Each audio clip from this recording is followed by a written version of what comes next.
साहब क्योंकि आपने इसको रेज किया था, आई वुड लाइक कि आप इस पे स्टार्ट करें ताकि मैं दोनों फिर अपने मेहमानों का भी इस पे व्यू लूं।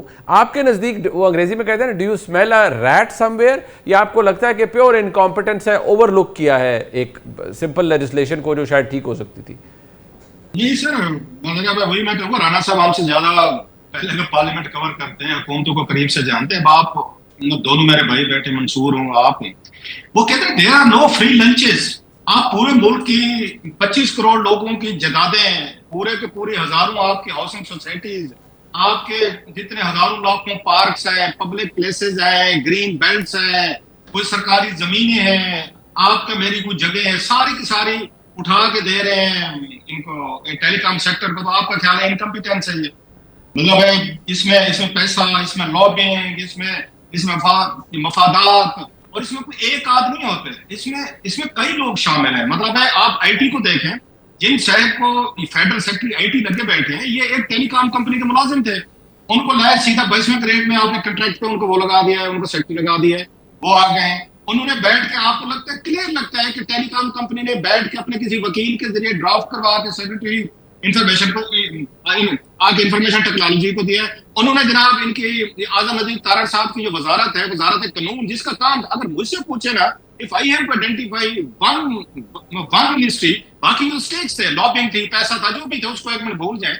अगर इस बिल पे कोई सबसे बड़ा किसी पे मतलब उंगली उठनी चाहिए, सबसे बड़ी, वो वजारत कानून पे उठनी चाहिए कि आपका काम है। आप यहाँ पे आप सैकड़ों लोग बैठे हुए हैं, लीगल एडवाइजर बैठे हुए हैं, कानून दान बैठे हुए हैं, रिटेनर बैठे हैं, आपके यहाँ पे मतलब लीगल हजारों की तादाद में पूरे मुल्क में फैले हुए लोग हैं। वजारत है बहुत बड़ी, जिसका काम ही है कि वो बैठ के ड्राफ्ट को देखे, लैंग्वेज को देखे और इंटेंशन को देखे, ला क्यों आ रहा है।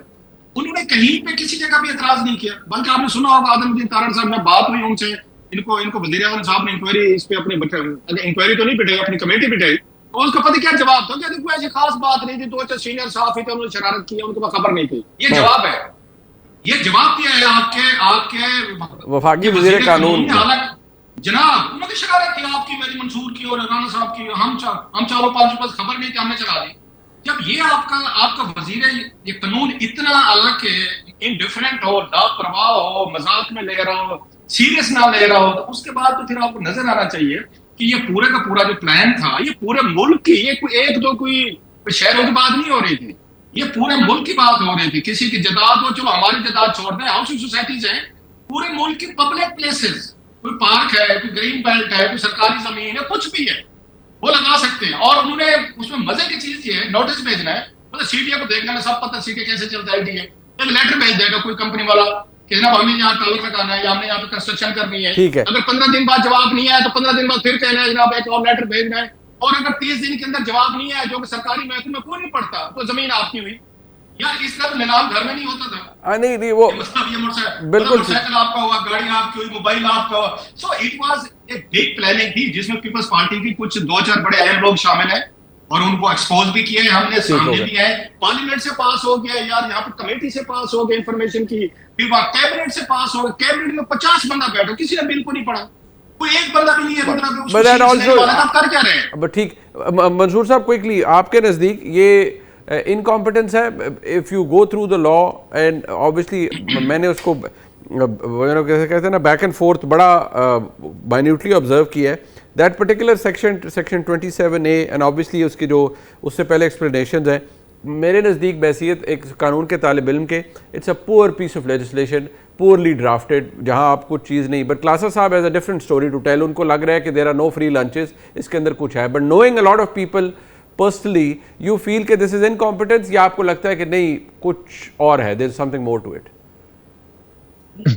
देखिए मुनीब साहब, इसमें ना हमारे पास जो पॉलिटिशियंस जो कानून साजी के अंदर इन्वॉल्व होते हैं, उसमें मुख्तलिफ किस्म के लोग होते हैं। उसमें चंद ऐसे लोग होते हैं जो एक्चुअली कागज को पढ़ते भी नहीं और इस तरह आगे फॉरवर्ड कर देते हैं। कुछ लोग मतलब ड्राफ्टिंग के हवाले से, जिस तरह आप जिक्र कर रहे थे, they very good at it.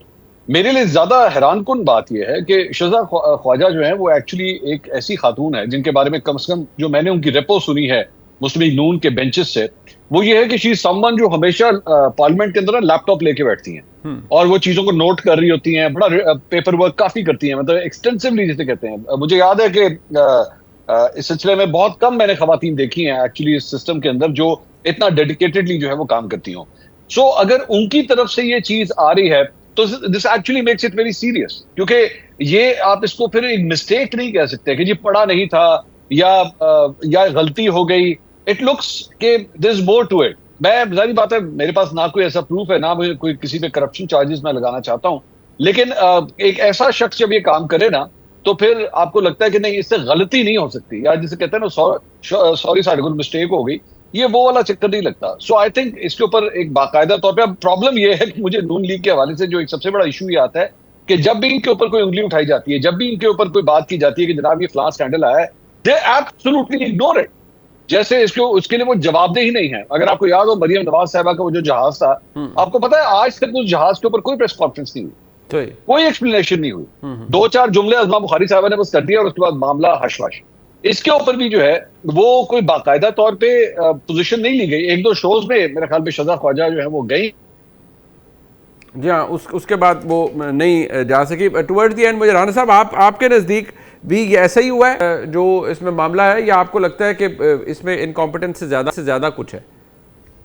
मुझे लगता है इंफॉर्मेशन टेक्नोलॉजी मिनिस्ट्री पे ना आसेब का साया पीएमएलएन के हवाले से। अच्छा। अनौशा रहमान साहिबा बड़ी काबिल, आपको पता है कि मिनिस्टर थी आईटी की, वो भी बहुत कानून साजी में डार साहब और इन सब के साथ बैठा करती थी, और कौन निशाना बना, उनके बनाए हुए कानून का जायद आमिद, जिसका मतलब लॉ मिनिस्टर तो वही था ना, लेकिन ड्राफ्टिंग किसकी थी उसका नाम ही नहीं था, नौशा रहमान साहिबा की, जिस पे जुलूस भी निकले, सब कुछ हुए। अब ये फंस गई हैं बिल्कुल।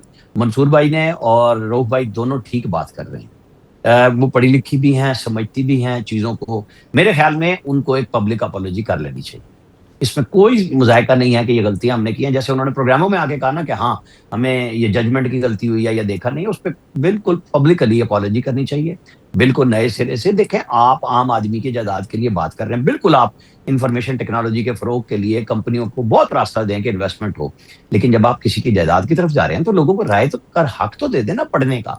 क्या मसला है अगर आप वेबसाइट पे लगा दें उर्दू और इंग्लिश में कि लोग पढ़ लें और राय दे दें? हो सकता है जो बहुत पढ़े लिखे लोग हों, बहुत बिजी हों, और वो look busy and do nothing हो गया हो, फिर क्या होगा?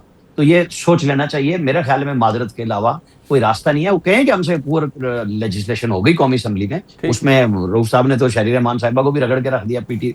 हाँ, वो सुनिए, मैं पीपल्स पार्टी के दोस्तों को देख रहा हूँ, वो वजाहतें दे रहे हैं। नवीद कमर साहब से जैसा कोई पढ़ा लिखा है, हर मामले में वर्करेजी करते हैं, वो उस लेजिस्लेटिव कमेटी का हिस्सा है। जरदारी साहब के पास जो मीटिंग होती है जिसमें कानून साजी पे फड्डा होता है पीएमएल पीपल्स पार्टी का, ये सारे लोग वहां बैठे होते हैं, और फिर वहां से ओके होता है, और फिर ये सबको इंस्ट्रक्शन देते हैं कि बिल्कुल अब हम वोट करेंगे।